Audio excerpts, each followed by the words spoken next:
Hello, আসসালামু আলাইকুম everyone. আপনারা সবাই কেমন আছেন? আমি ভালো আছি। আমি নিয়ে এসেছি আজকে হাঁসের মাংসের রেসিপি। এটা হচ্ছে রসুন দিয়ে হাঁসের মাংস ঝাল।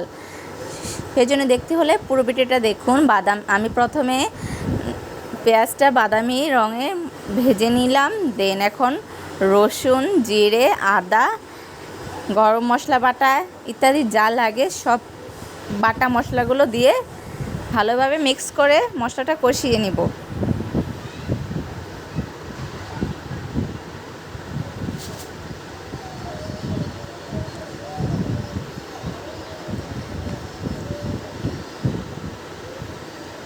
এই পর্যায়ে একটু পানি দিয়ে নিব যাতে মশলাটার কাঁচা গন্ধ না আসে, সেজন্য ভালোভাবে মশলাটা ফুটে। দেন এখন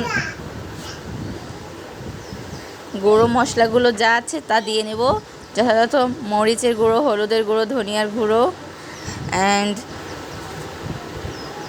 লবণ ইত্যাদি।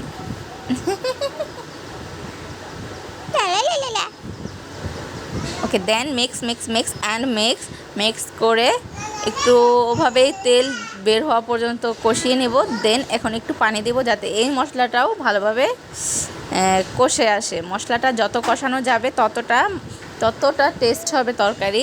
সেজন্য এই দেখুন, এখন তেল বের হওয়া পর্যন্ত অপেক্ষা করছিলাম। এখন হয়ে গেছে। এখন এখানে আমি এটা হচ্ছে হাঁসের মাংস রেডি করে রাখা, একদম জাস্ট খালি দিয়ে ভালোভাবে মিক্স করে ঢেকে রাখলে কষানো পর্যন্ত অপেক্ষা করব। অ্যান্ড কষে আসলে একটু খুলে দেখব যে কোন পর্যায়ে হয়েছে। দেখুন, কষে একদম তেল বের হয়ে গেছে। এমনিও হাঁসের মাংসের তেল অনেক বের হয়, তাই চেষ্টা করবেন রান্নার সময় খুবই অল্প তেল দিতে, যাতে মাংসের টেস্টটা না চলে যায়। এই পর্যায়ে আমি আস্ত 2টো রসুন দিয়ে দিচ্ছি। এইভাবে হাঁসের মাংস রান্না করে অবশ্যই ট্রাই করে দেখবেন যে খেতে কীরকম হয়। অ্যান্ড ভালো করে সিদ্ধ করবেন, একটু টাইম দিয়ে রান্না করবেন। অ্যান্ড সব শেষে একটু জিরের ফাঁকি দিয়ে পরিবেশন করলেই বাস রেডি।